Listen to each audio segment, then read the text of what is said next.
À Strasbourg, la star du marché de Noël, c'est lui.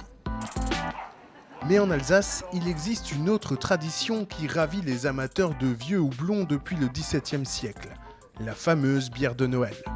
C'est une tradition brassicole qui aurait plutôt tendance à venir du nord de la France et de la Belgique. À l'époque, il y avait des contraintes, on va dire, techniques de la bière. Les brasseurs, fin d'année, étaient obligés de vider leurs matières premières et donc faisaient une bière pour Noël qui avait plus de temps pour mûrir, si on veut, qui était qualitativement un peu meilleure que ce qu'ils faisaient d'habitude, à tel point que c'est ce qu'ils offraient aussi à leurs ouvriers fin d'année comme cadeau de Noël.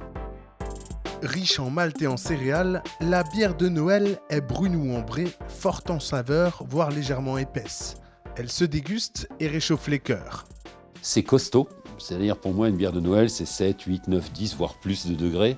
Ce sont des bières capiteuses qui sont censées vous protéger des affres de l'hiver et qui, après une balade à 0 degré dehors, vous font plus qu'un grand bien.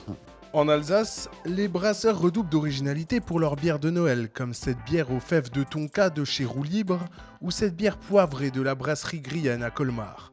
Au Neudorf à Strasbourg, la brasserie Bendorf mise sur les saveurs de la coriandre, de l'orge et du malt caramélisé. On a aussi ce nez qui est très fruité par la mandarine qu'on a ajoutée et par les houblons, puisqu'on a ajouté beaucoup de houblons en fin d'ébullition, ce qui va apporter énormément d'aromatiques.